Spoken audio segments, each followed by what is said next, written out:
Assalamualaikum warahmatullahi wabarakatuh. Selamat datang pada pembahasan untuk modul 1 kegiatan belajar 1 dari mata kuliah Bahasa Inggris Niaga. Oke, kita akan membahas per istilah ya. Jadi untuk Bahasa Inggris Niaga ini akan membahas tentang istilah ekonomi dari A sampai R. Untuk modul 1 akan membahas dari huruf A sampai huruf B. Untuk modul kegiatan 1, modul 1 kegiatan belajar 1, kita akan belajar istilah ekonomi yang dimulai dengan huruf A. Pertama, kita akan membahas mengenai adaptive expectation atau harapan adaptif. Saya akan menerjemahkan ya. Dalam ilmu ekonomi, ekspektasi adaptif atau harapan adaptif berarti bahwa orang membentuk ekspektasi mereka tentang apa yang akan terjadi di masa depan berdasarkan apa yang telah terjadi di masa lalu. Sebagai contoh, jika inflasi lebih tinggi daripada yang diharapkan di masa lalu, orang akan merevisi ekspektasi mereka untuk masa depan. Sebuah teori tentang bagaimana orang membentuk pandangan mereka tentang masa depan yang mengasumsikan bahwa mereka melakukannya menggunakan tren masa lalu dan kesalahan dalam prediksi mereka sebelumnya, berlainan atau berkebalikan dengan ekspektasi rasional. Ya, karena dalam ilmu ekonomi orang biasanya berasumsi bahwa setiap orang memiliki harapan-harapan rasional meskipun kenyataannya tidak. Kemudian untuk yang kedua, adverse selection atau seleksi yang tidak diharapkan. Ya, adverse itu artinya yang tidak diharapkan. Hal ini bisa didefinisikan sebagai satu, kecenderungan mereka yang memiliki pekerjaan berbahaya atau gaya hidup berisiko tinggi untuk mendapatkan asuransi jiwa. Nomor 2, situasi di mana penjual memiliki informasi yang tidak dimiliki oleh pembeli atau sebaliknya tentang beberapa aspek kualitas produk. Jika Anda melakukan bisnis dengan orang-orang, sebaiknya Anda menghindarinya. Jika salah satu dari dua jenis kegagalan pasar utama yang sering dikaitkan dengan asuransi. Ya, ini kegagalan utama ini adalah market failure itu adalah kegagalan pasar ya. Ya, market failure itu adalah kegagalan pasar ini ya. Kemudian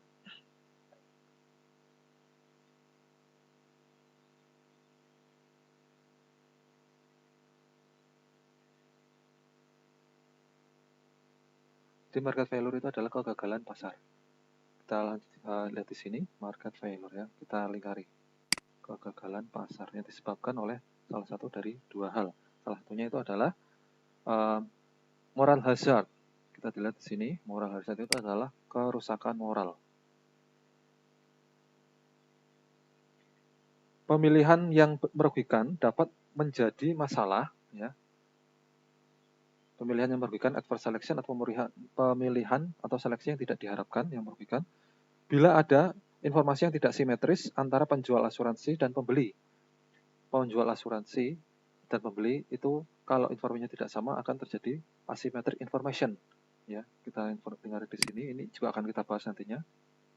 Informasi yang tidak seimbang. Ya. Bila khususnya asuransi seringkali tidak akan menguntungkan bila pembeli memiliki informasi yang lebih baik tentang risiko klaim daripada penjual. Idealnya, premi asuransi harusnya ditetapkan sesuai dengan risiko orang yang dipilih secara acak dalam bagian populasi yang diasuransikan. Misalnya, pria perokok berusia 55 tahun. Itu jadi dalam sebuah asuransi itu harus ada kelompok-kelompok risiko. Misalnya ini ya, orang yang sudah berusia 55 tahun dan merokok itu misalnya sebagai kelompok risiko. Tapi ini terjadi asimetrik karena biasanya orang yang membeli asuransi itu lebih mengetahui kesehatannya daripada pihak asuransi itu sendiri. Dalam praktiknya, ini berarti risiko rata-rata dari kelompok ini ketika ada seleksi yang merugikan, ketika ada adverse selection ini, orang-orang yang mengetahui bahwa mereka memiliki risiko klaim yang lebih tinggi daripada rata-rata kelompok akan membeli asuransi.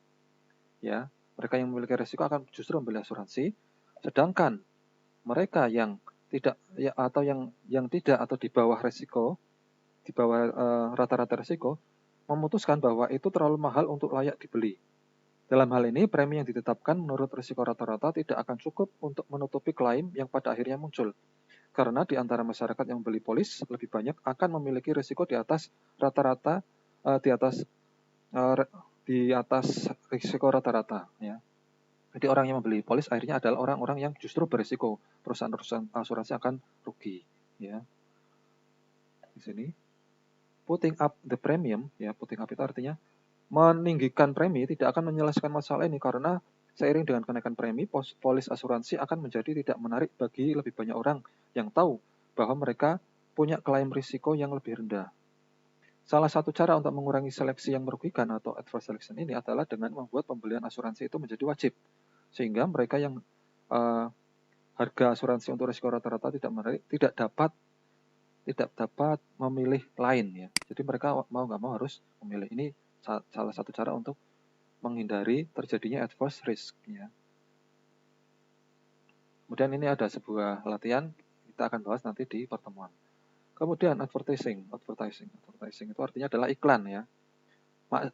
Maknanya adalah satu, kegiatan menarik perhatian publik terhadap suatu produk atau bisnis melalui suatu pengumuman berbayar di media cetak, penyiaran atau elektronik. Dua, bisnis merancang dan menulis iklan. Yang ketiga, iklan juga dianggap sebagai sebuah kelompok ya. Contohnya ini, this paper takes no advertising. Ini istilah secara kamus ya. Banyak perusahaan mengiklankan banyak barang atau jasa mereka, tetapi apakah mereka membuang-buang sumber daya ekonomi saja? Ya. Resource itu artinya sumber daya. Beberapa ekonom menganggap bahwa iklan hanya memanipulasi selera konsumen dan menciptakan keinginan yang sebenarnya tidak ada. Dengan meningkatkan diferensiasi produk dan mendorong iklan, mendorong loyalitas merek, dapat membuat konsumen kurang sensitif terhadap harga. Loyalitas itu, loyalty ini adalah brand loyalty ya. Itu adalah kesetiaan terhadap suatu merek. Misalnya ketika kita biasa membeli Pepsodent misalnya, seterusnya kita membeli Pepsodent terus. Berarti kita loyal terhadap merek tersebut. Less price sensitive akan membuat orang tidak begitu sensitif terhadap harga. Terjadi perubahan harga misalnya 100, 200 rupiah, 500 rupiah, orang tidak akan lari. Karena loyal itu ya. Kemudian ya, menggerakkan pasar lebih jauh dari persaingan sempurna menuju persaingan tidak sempurna. Misalnya pasar tidak sempurna itu adalah pasar monopolistik. Dan meningkatkan kemampuan perusahaan untuk mengenakan biaya lebih dari biaya marginal. Sebagai mahasiswa manajemen, Anda pasti tahu biaya marginal. Pengeluaran besar untuk iklan juga dapat menciptakan penghalang untuk masuk. Barrier to entry ya. Barrier to entry itu adalah, contohnya, itu adalah biaya masuk sebuah produk ke dalam suatu negara. Supaya menghalangi negara lain agar tidak mudah menjual produk ke negara kita misalnya ya. Karena perusahaan yang memasuki pasar harus mengeluarkan banyak uang untuk iklan juga. Namun, beberapa ekonom berpendapat bahwa periklanan bernilai ekonomis karena meningkatkan arus informasi dalam perekonomian dan mengurangi informasi asimetris antara penjual dan konsumen. Hal ini meningkatkan persaingan karena konsumen dapat segera mengetahui jika ada penawaran yang lebih baik. Jadi iklan itu dianggap juga baik karena membuat konsumen lebih memiliki banyak informasi. Ya, selanjutnya kita akan membahas biaya keagenan atau agency cost. Ini adalah sejenis biaya internal yang timbul dari atau harus dibayarkan kepada agen yang bertindak atas nama prinsipal. Prinsipal itu pemegang merek biasanya atau atasannya.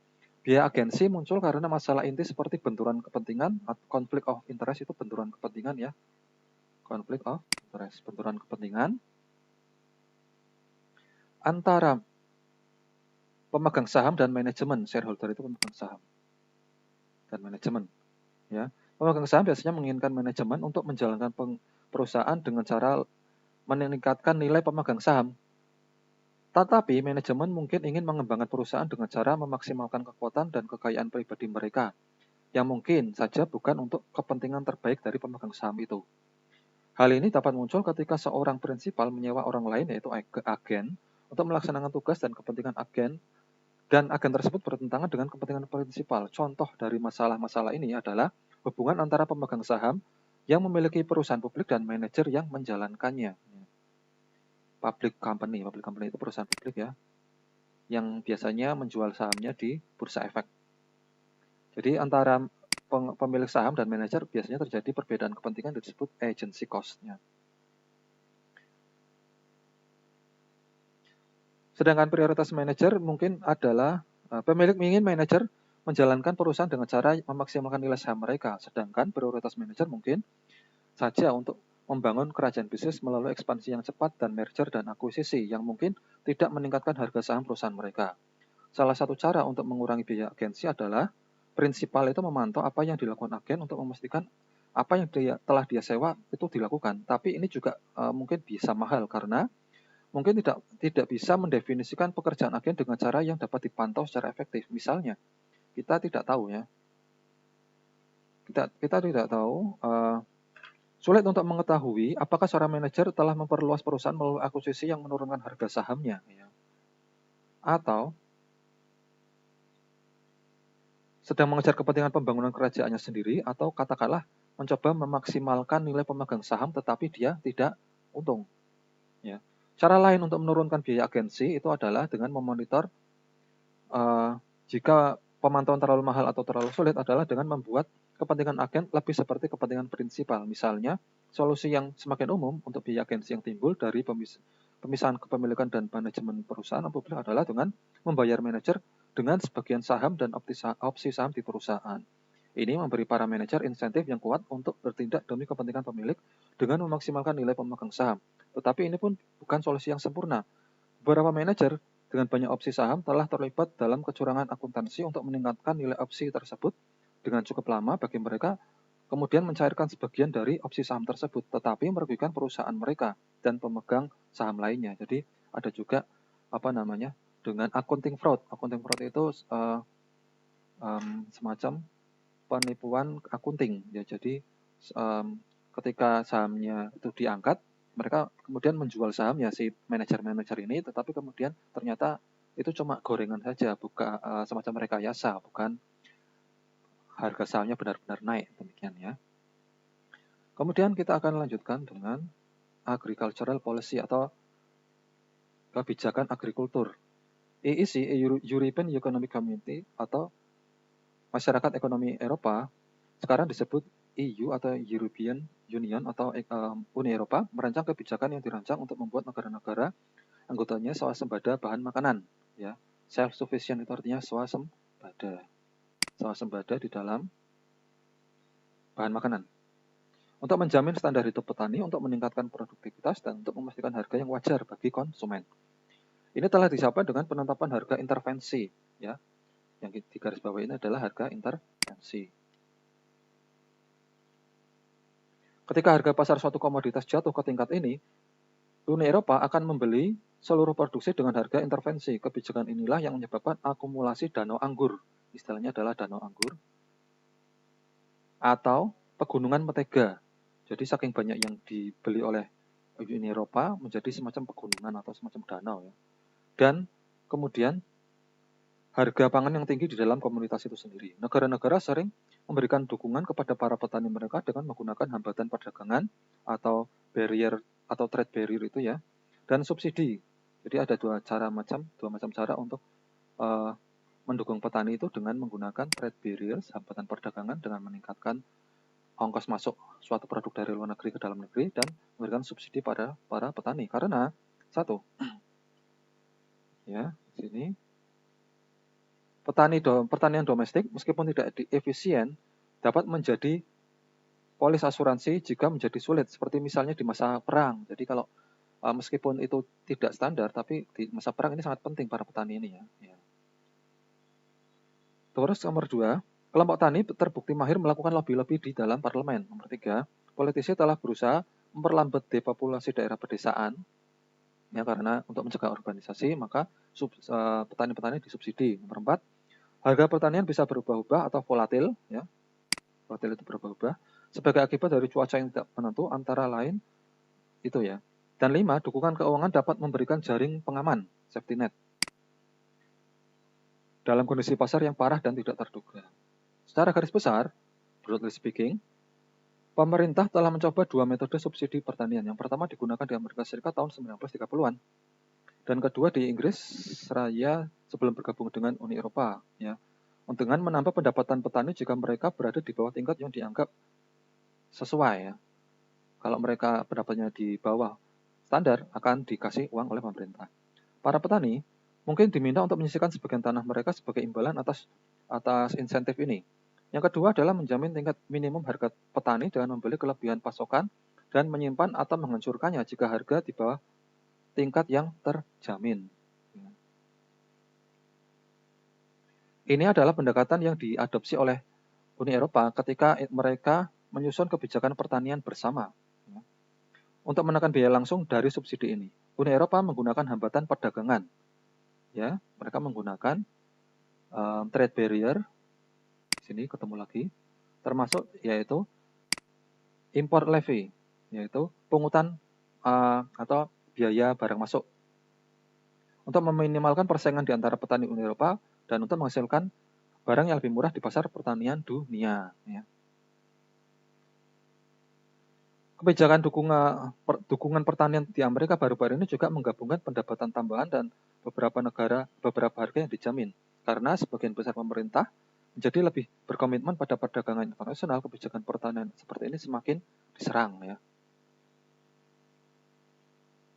Ya.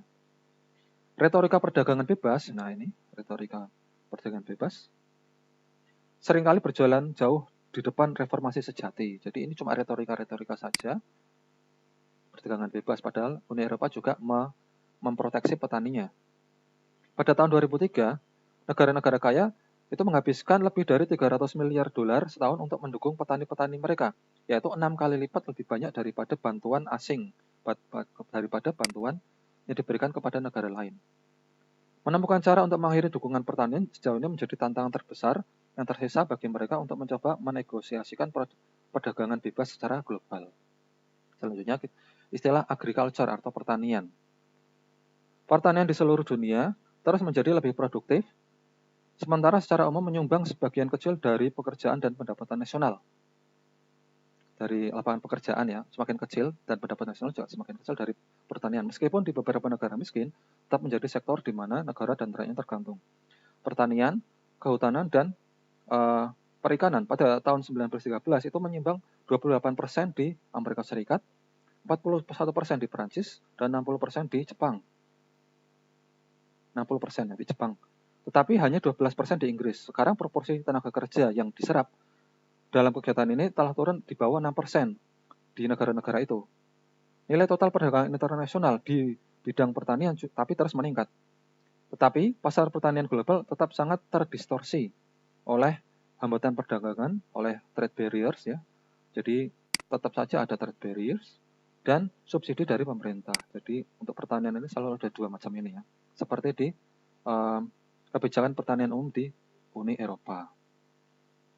Sekarang kita masuk pada bahasan selanjutnya, yaitu altruisme. Altruisme itu adalah kepedulian yang tidak egois untuk kesejahteraan orang lain. Atau dengan kata lain tidak mementingkan diri sendiri, selflessness. Ya. Tidak mementingkan diri sendiri. Altruisme.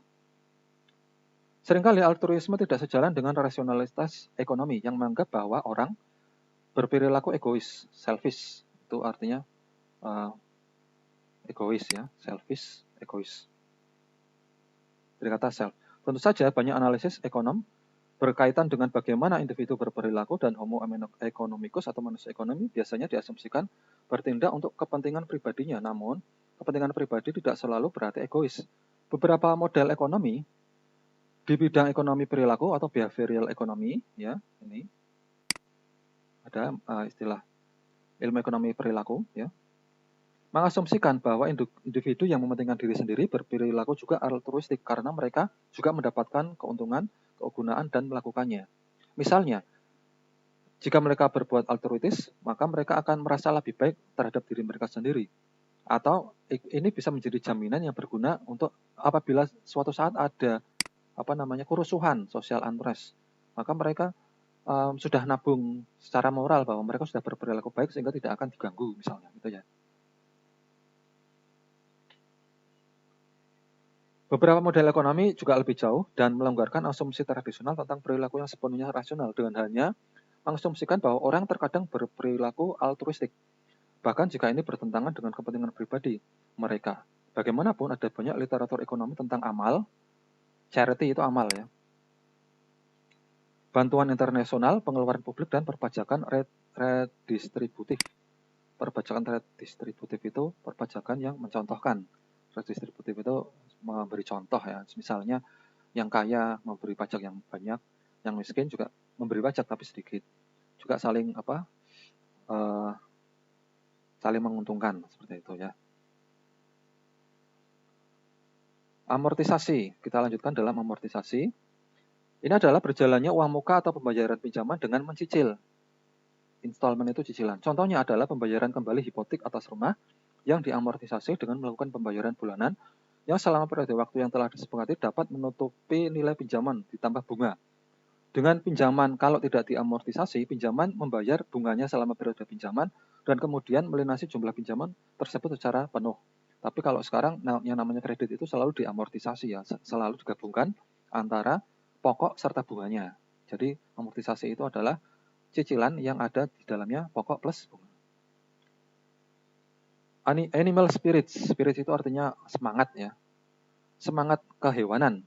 Itu adalah nama yang didefinisikan atau diberikan oleh Keynes, seorang ahli ekonomi, sebagai salah satu bahan penting dalam sebuah kemakmuran ekonomi, yaitu kepercayaan diri.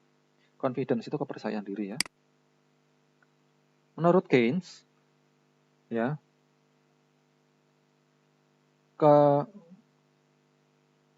semangat kebinatangan atau semangat kehewanan ini adalah jenis kepercayaan tertentu yang berarti adalah optimisme naif. Optimisme naif. Dia memaksudkan hal ini adalah bahwa bagi para wirausahawan pada khususnya pemikiran kerugian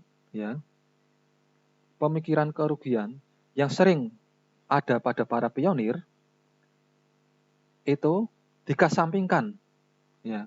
Dikesampingkan. Meskipun ada ya, kerugian itu pasti ada, tapi kemudian put aside, dikesampingkan ketika orang sehat, seperti orang sehat mengesampingkan kematian. Jadi ketika orang sehat nggak perlu memikirkan kematian dulu ya. Jadi ini meskipun setiap orang pasti mati, tapi kan ketika kita sehat kita akan lupa bahwa kita akan mati. Itu adalah naif optimism. Ini seperti juga animal spirit yang dikatakan oleh Keynes ya. Di mana semangat tersebut berasal masih misteri. Tentu saja ada upaya dari politisi dan lainnya untuk mengumpulkan kepercayaan dengan membuat suara optimis tentang prospek ekonomi, tapi meskipun itu jarang menghasilkan sesuai dengan kenyataan gitu ya. Antitrust. Antitrust itu berarti anti monopoli. Trust itu adalah gabungan dari beberapa perusahaan besar yang kemudian menentukan harga semau mereka ya. Karena mereka menguasai pasar. Menentang atau dimaksudkan untuk mengatur monopoli bisnis seperti trust atau kartel, terutama untuk kepentingan meningkatkan persaingan dengan cara membuat undang-undang antitrust. Antitrust adalah kebijakan pemerintah dalam menangani monopoli. Undang-undang anti-monopoli bertujuan untuk menghentikan penyalahgunaan kekuatan pasar oleh perusahaan besar dan terkadang mencegah merger dan akuisisi perusahaan yang justru akan menciptakan atau memperkuat monopoli itu. Ada perbedaan besar ya. Ada perbedaan besar dalam kebijakan antitrust di antara banyak negara maupun di dalam negara yang sama dari waktu ke waktu. Hal ini mencerminkan perbedaan gagasan tentang apa yang disebut monopoli bisnis seperti trust atau kartel itu ya. Terutama itu ya. Jika ada jenis perilaku apa yang disebut dengan perilaku yang berbahaya, yang menyalahgunakan, untuk abusive itu artinya menyalahgunakan kekuatannya untuk menekan pasar ya. Di Amerika Serikat, kebijakan monopoli dibangun dengan Sherman Antitrust Act pada tahun 1890. Kontra atau konspirasi yang dilarang ini untuk membatasi perdagangan atau dalam kata-kata tindakan selanjutnya untuk memonopoli perdagangan. Pada awal abad ke-20, undang-undang ini digunakan untuk mengurangi kekuatan ekonomi yang dipegang oleh yang disebut oleh para baron perampok, robber barons, saking kayanya ya, jadi harus sampai dibatasi perusahaannya. Kalau kita sebut sekarang ya berarti konglomerat, tapi konglomeratnya ini sudah terlalu banyak usahanya. Seperti J.P. Morgan dan John D. Rockefeller yang mendominasi sebagian besar industri Amerika melalui kepercayaan besar yang mengontrol saham suatu perusahaan. Perusahaan bahan kimia yaitu DuPont, misalnya ya, perusahaan kereta api dan Standard Oil Rockefeller antara lain kemudian dibubarkan. Ya. dipecah-pecah, bukan dibubarkan ya maksudnya. Karena saking besarnya mereka harus dipecah-pecah supaya tidak punya tidak terlalu menguasai pasar lagi. Pada tahun 1970-an, Undang-Undang Sherman diubah dan kemudian tidak berhasil melawan IBM. Tapi pada tahun 82, undang-undang tersebut memastikan pembubaran monopoli telekomunikasi nasional yaitu AT&T. Jadi AT&T itu perusahaan swasta di Amerika yang memonopoli komunikasi di Amerika dan kemudian berhasil dipecah oleh Undang-Undang Sherman Act itu ya. Pada tahun 1980-an, pendekatan yang lebih laissez-faire, ini artinya adalah persaingan bebas, laissez-faire, ya, diadopsi didukung oleh teori ekonomi dari Chicago School atau aliran Chicago. Teori-teori ini mengatakan bahwa satu-satunya pembenaran untuk intervensi antitrust atau intervensi pemerintah adalah karena kurangnya persaingan itu bisa merugikan konsumen. Jadi kalau semakin berkurang kompetisi, lack of competition, itu merugikan konsumen karena konsumen tidak bisa mendapatkan harga terbaik. Ya.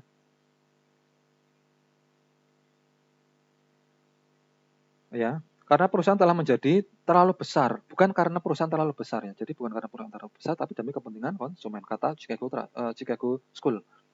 Beberapa aktivitas monopoli yang sebelumnya ditargetkan oleh otoritas antitrust, seperti penetapan harga predator harga, dan perjanjian pemasaran eksklusif. Contohnya itu adalah ini ya, predatory pricing atau predator harga, mereka bisa masang harga semaunya sendiri.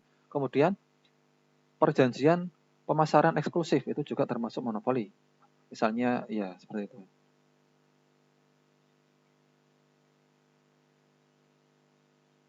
Mereka juga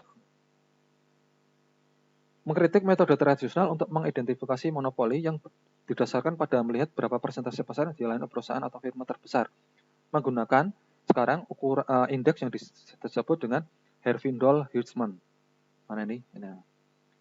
Sekarang indeks untuk melihat apakah sebuah pasar dimonopoli atau tidak itu ada indeksnya ya. Sebaliknya mereka berpendapat bahwa bahkan pasar yang didominasi oleh suatu perusahaan tidak perlu disebut antitrust asalkan itu ada pasar yang saling diperebutkan ya. Kalau ada pasar yang saling diperebutkan itu bukan antitrust. Tahun 90-an kebijakan antitrust Amerika menjadi lebih sangat intervenis. Sebuah tuntutan hukum atau lawsuit ya. Mana ini? Lawsuit itu tuntutan hukum. Diluncurkan terhadap Microsoft pada tahun 98. Perusahaan perangkat lunak raksasa itu dinyatakan bersalah atas perilaku anti persaingan yang dikatakan memperlambat laju inovasi. Namun ketakutan bahwa perusahaan ini akan bubar menandakan bahwa yang intervensi terlalu jauh akibatnya itu salah tempat. Ya. Perusahaan itu akhirnya tidak dihukum berat karena ditakutkan akan justru membangkrutkan. Di Inggris, kebijakan antitrust telah lama dinilai berdasarkan apa yang diputuskan oleh pembuat kebijakan untuk kepentingan publik. Kadang, ya, pendekatan ini relatif permisif terhadap merger dan akuisisi. Di tempat lain kurang begitu permisif. Namun pada tahun 80-an, pada pertengahan 80-an, Inggris juga mengikuti Amerika dalam mendasarkan kebijakan antitrust pada apakah perubahan itu dalam persaingan itu merugikan konsumen atau tidak. Ya. Di dalam Uni Eropa, beberapa negara besar menjalankan kebijakan yaitu membuat suatu juara nasional, perusahaan besar nasional, yang memungkinkan perusahaan terpilih untuk menikmati kekuatan monopoli di dalam negeri, yang memungkinkan mereka menjadi pesaing yang lebih efektif di luar negeri. Namun, pada tahun 90-an, Komisi Eropa menjadi semakin aktif dalam kebijakan antitrust. Sebagian besar berupaya untuk mempromosikan persaingan di dalam Uni Eropa. Pada tahun 2000, Uni Eropa secara kontroversial memblokir merger antara dua perusahaan Amerika, yaitu General Electric dan Honeywell. Kesepakatan ini telah disetujui oleh sebenarnya regulator antitrust Amerika, tapi mereka malah justru diblokir di Inggris. Kontroversi menyoroti masalah penting. Dengan meningkatnya globalisasi, pasar yang relevan untuk menilai apakah kekuatan pasar ada atau sedang disalahgunakan akan semakin mencakup lebih banyak wilayah daripada satu ekonomi tunggal saja. Ya. Memang mungkin ada kebutuhan untuk membentuk badan pengawas antitrust global. Mungkin di bawah naungan Organisasi Perdagangan Dunia, ya, WTO. Oke, kita lanjutkan pada appreciation. Apresiasi itu artinya peningkatan ya, adalah kenaikan nilai aset dan kebalikan dari depresiasi. Ketika suatu mata uang naik relatif terhadap mata uang lainnya, ia disebut terapresiasi ya. Arbitrase artinya adalah membeli aset di satu pasar dan sekaligus menjual aset identik di pasar lain dan harga lebih tinggi.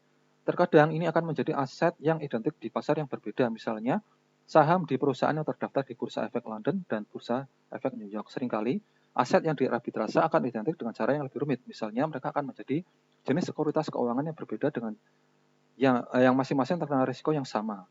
Beberapa jenis arbitrase benar-benar bebas risiko. Ya, itu adalah arbitrase murni atau pure arbitrage. Ya. Ini saya lingkari, pure arbitrage itu adalah arbitrase murni. Sebagai contoh, ya, jika euro itu lebih murah dalam dolar di London daripada di New York, maka para pelaku arbitrase dapat memperoleh keuntungan dengan bebas risiko dengan membeli euro di London dan menjualnya dengan jumlah yang sama di New York. Kira-kira paham ya? Pula untuk arbitrase murni menjadi langka dalam beberapa tahun terakhir sebagai karena globalisasi pasar keuangan. Saat ini banyak yang disebut arbitrase sebagian besar oleh para pemegang hedge fund. Hedge fund itu adalah perusahaan pengelola aset, ya, yang melibatkan aset yang memiliki beberapa kesamaan tetapi tidak identik. Tapi kalau asetnya tidak sama, itu berarti bukan arbitrase murni dan tidak bebas resiko. Teori harga arbitrase atau disebut APT. Dalam bidang keuangan adalah teori umum penetapan harga aset yang menjadi berpengaruh dalam penetapan harga saham. APT berpendapat bahwa pengembalian atau retur dari suatu aset keuangan dapat dimodalkan sebagai sebuah fungsi linear dari berbagai faktor ekonomi makro atau pasar teoritis. Indeks di mana sensitivitas terhadap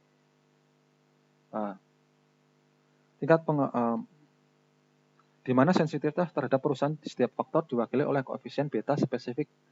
Tingkat pengembalian yang diturunkan modal kemudian akan digunakan untuk membeli harga aset dengan benar-benar harga aset harus sama dengan harga akhir periode yang diharapkan, diskon pada tingkat yang tersirat pada model. Jika harga berbeda, arbitrase harus mengembalikannya ke jalur semula. Teori ini diprakarsai oleh ekonom Stephen Ross pada tahun 76. Ini adalah salah satu dari dua teori ekonomi yang berpengaruh tentang bagaimana aset dihargai di pasar keuangan. Yang lainnya adalah model penetapan harga aset modal. Teori penetapan harga arbitrase mengatakan bahwa harga aset keuangan mencerminkan beberapa faktor risiko utama seperti tingkat suku bunga yang diharapkan dan bagaimana harga aset berubah relatif terhadap harga portofolio aset. Jika harga suatu aset kebetulan menyimpang dari yang menurut teori seharusnya, arbitrase oleh investor harus dilakukan.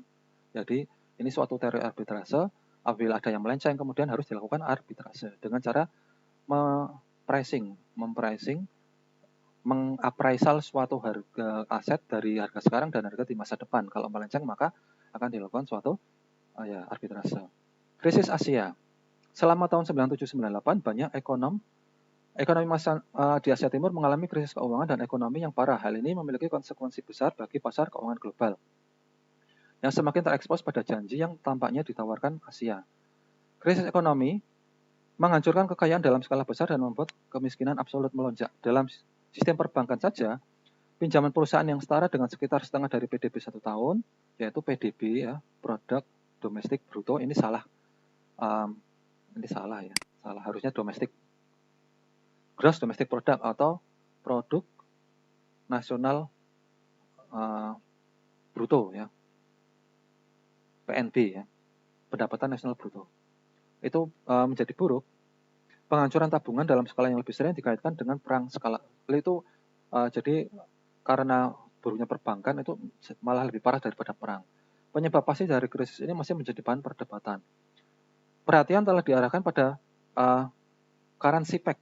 Itu adalah pematokan mata uang. Jadi ada mata uang di Asia yang kemudian dipatok tidak boleh berubah dan kemudian dipermainkan oleh para spekulan. Dan pengurangan kontrol modal di tahun-tahun sebelum krisis. Beberapa menyalahkan penularan secara ekonomi, contagion itu artinya penularan,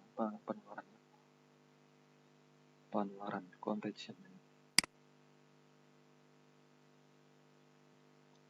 Penularan ekonomi, karena satu ekonomi tertular, yang lain juga tertular.